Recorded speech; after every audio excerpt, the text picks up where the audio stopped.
President Joe Biden is facing an impeachment inquiry, to which I say, congratulations, Mr. President. If Donald Trump made $7 million off his mugshot, I can't imagine how much dough you're about to rake in during a long, drawn-out impeachment inquiry. But while we're excited, Senator John Fetterman is very worried about Biden's impeachment inquiry. Ask you about this news that Speaker McCarthy has formally launched an impeachment or has said he's going to. Oh my God, really? Oh my gosh, it's devastating. Ooh, don't do it.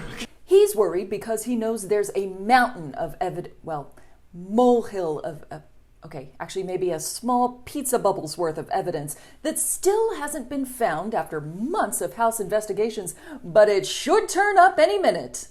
So why impeach Joe Biden? Something, Hunter Biden's laptop, Ukraine. I don't know. Why do you care so much about why he's getting impeached anyway? Life is about the journey, baby, not the destination. The why isn't what's important here. It's the fact that we're going on an impeachment journey together, you and me. And maybe the real friends are the impeachment committee members we met along the way. Kevin McCarthy is backing this impeachment inquiry to try and placate the Freedom Caucus, who immediately decided to chomp down on the hand trying to feed them. I rise today to serve notice. Mr. Speaker, you are out of compliance with the agreement that allowed you to assume this role. The path forward for the House of Representatives is to either bring you into immediate, total compliance or remove you pursuant to a motion to vacate the chair. Yes, apparently the Freedom Caucus is upset because instead of an impeachment inquiry, they wanted Biden drawn and quartered on live television. And they say compromise is dead. The reason that Kevin McCarthy is trying to calm down the Freedom Caucus is because the federal government is about to shut down in a couple of weeks. According to tradition, Democrats want a clean bill and the Freedom Caucus wants to play Russian roulette with our economy. Speaker Kevin McCarthy is in the unenviable position of being Kevin McCarthy and also having to deliver a deal that satisfies both supporters of a functioning government on the left and the love children of Nixon and Agnew's drunken weekend in Mykonos on the right. The basic problem he faces is this: any sane deal won't satisfy the Freedom Caucus, and any crazy deal won't be nearly wacko enough for the Freedom Caucus. However, Mitch McConnell in the Senate is fully on board with a bill that sticks to the terms agreed to previously and took to the press podium to stare blankly into the middle distance for several minutes about it. We'll probably end up with just another stopgap measure that stacks a bunch of dry wood against the House but stops short of throwing a match on it. But the good news is that if the government does shut down, it'll be really hard to have that impeachment inquiry. Joe's not the only Biden having a rough go of it. Hunter Biden has now been indicted on gun charges. Republicans are torn. On the one hand, bad things happening to Hunter Biden is Republican Christmas.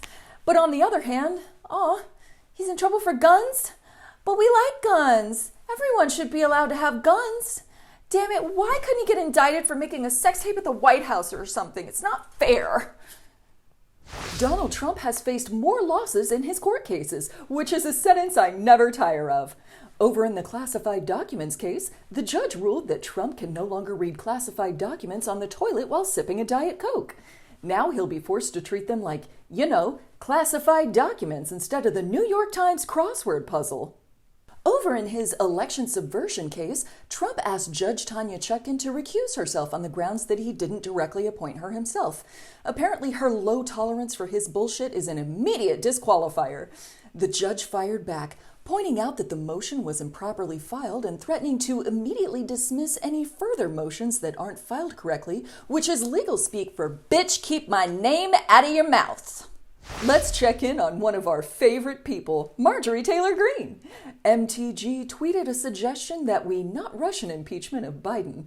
Her tweet had more irony than a fistful of Flintstone vitamins, as she had previously filed to impeach the president one day after he took office. Then a member of her own party called her a dummy. That's right, Representative Ken Buck, who's so conservative that he deleted Google Maps after it told him to turn left, had this to say. When I was teaching law school, I learned and taught certain constitutional principles.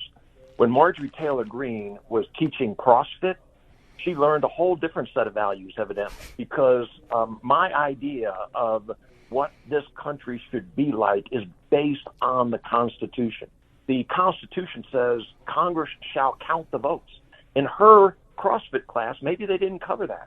Whew, that's a burn so hot we're going to be blaming it instead of climate change. A man who escaped from prison has finally been recaptured. The manhunt was happily ended with a group photo. Okay, guys, now let's do a silly one. This week marked the 22nd anniversary of 9/11. Oh, you know what? I'm sorry, I'm actually mispronouncing that. Here's Republican Senator Rob Marshall to clear things up. A short fuel stop on the way home from a very unsuccessful, embarrassing trip abroad is not the way to celebrate 9/11. Okay, sorry, my bad. I've been saying it 9/11 for the past couple of decades, along with the entire rest of the world, but I guess it's actually 911. Copy that. Now, there are many ways to celebrate 9/11. For example, online sports betting company DraftKings created a never forget slate that stated that all New York-based teams would win. Just like on 9/11, a day New York famously won.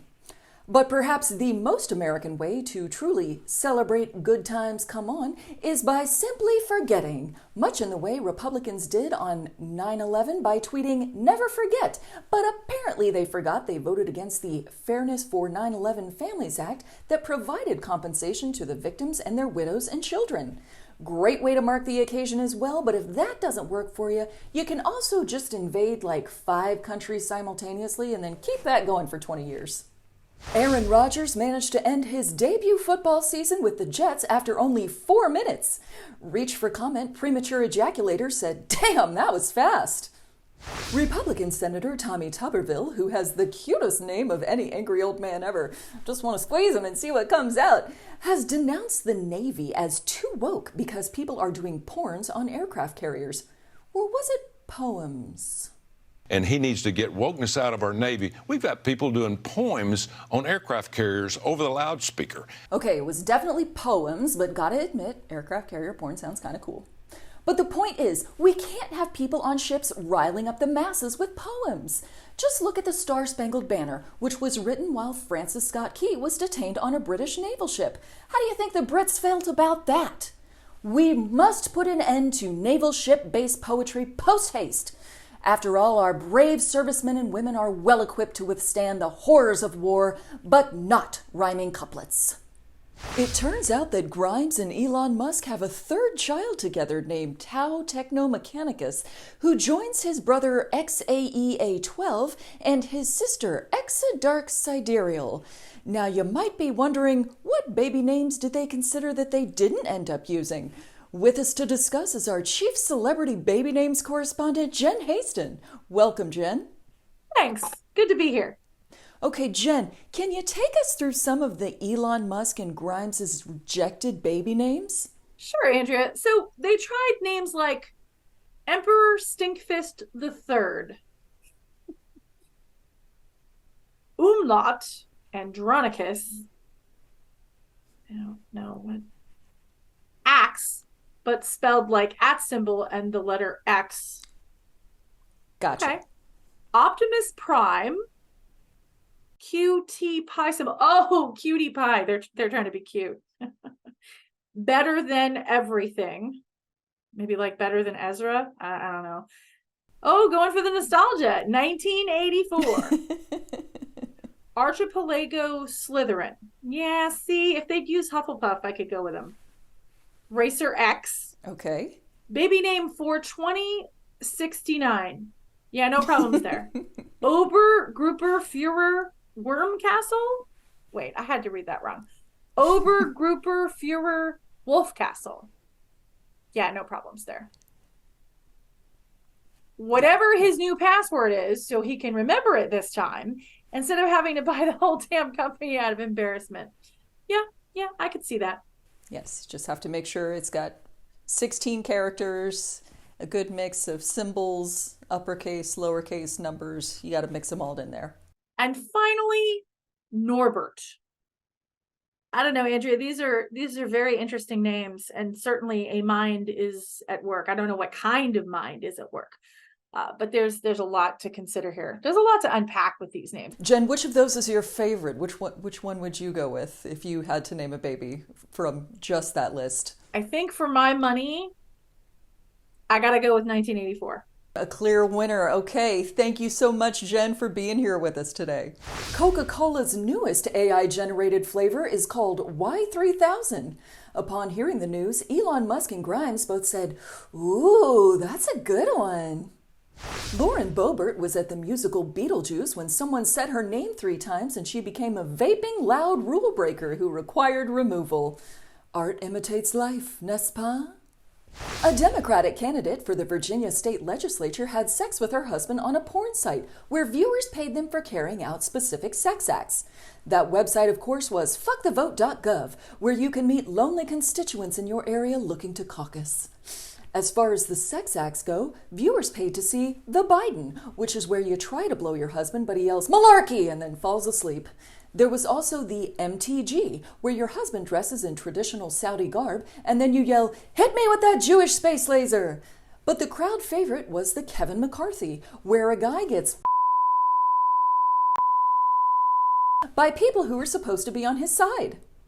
After 3 years of chronic pain with no answers from 17 doctors, a mother asked ChatGPT to diagnose her son's bizarre symptoms, and bada bing, bada boom, it did.